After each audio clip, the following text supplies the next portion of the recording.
We live in a society where success is gauged as being wealthy, respected, or famous. But how do you define success?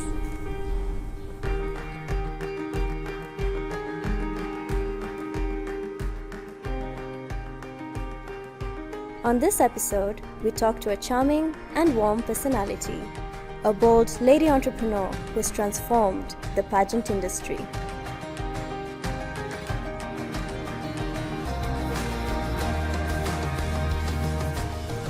Hi, my name is Aliza and this is my success story.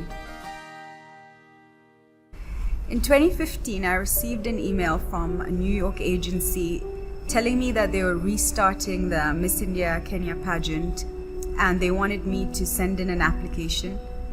I was surprised by this. I always grew up wanting to study something within the medicine field. I had done a few shoots, but it's not something that I would have thought of career-wise. After the auditions, I really did not expect a call back. I saw a lot of other girls and participants outside the room. But when I got the call, they told me that I had been selected as the winner for the Miss India Kenya 2015, and that if I agree, I would go and participate in the Miss India Worldwide pageant in Mumbai in the next few months. And when I went there, it was exactly what I expected, which was the girls were just so talented. A lot of the girls came with their own pageant coach, they came with their own photographer, something which in Kenya, I wouldn't even know who to take from here. I just feel like this industry wasn't so built on. Obviously, I didn't win any titles at the Miss India Worldwide. But I came back and I was offered a lot of opportunities by local brands and international brands. And when that did start to happen, it also came with a lot of rejection. So I was being approached by brands who would ask me to come in, but some would just say, oh, you don't fit it, sorry. Or, oh, your height's not good enough. Or, oh, your weight is too much. And it's something which I'd heard of, but I didn't think it was as bad as when I started to experience it myself.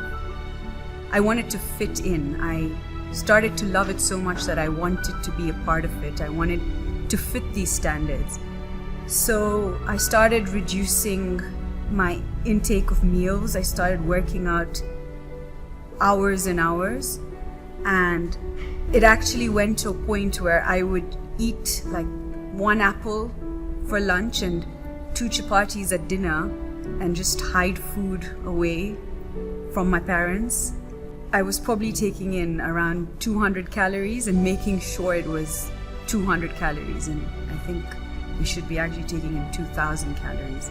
I think I had lost around 15 to 20 kilos. I was skinny, like very, very small. And it started to affect not just my health, but also how I felt mentally.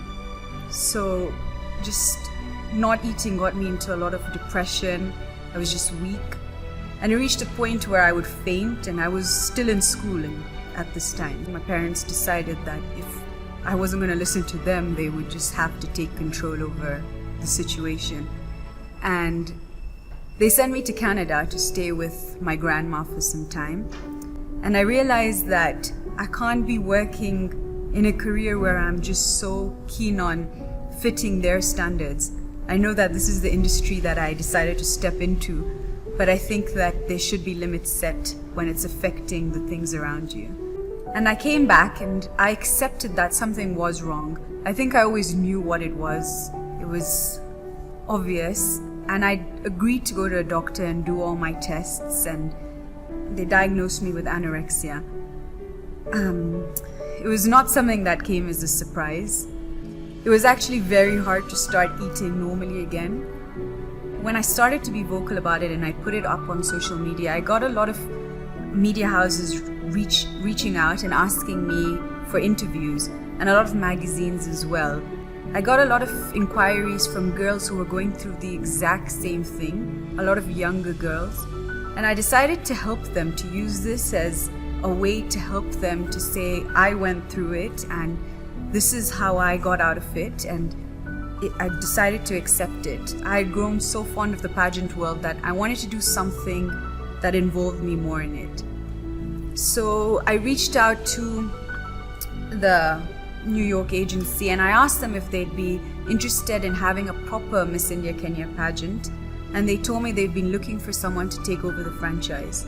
I wanted to start the Miss India Kenya in such a way that was seen in all different countries. I wanted the winner to get her coaching done correct on everything that I felt like I missed out on, including her knowing that mental health and the issues that I went through is exactly what I didn't want her to go through.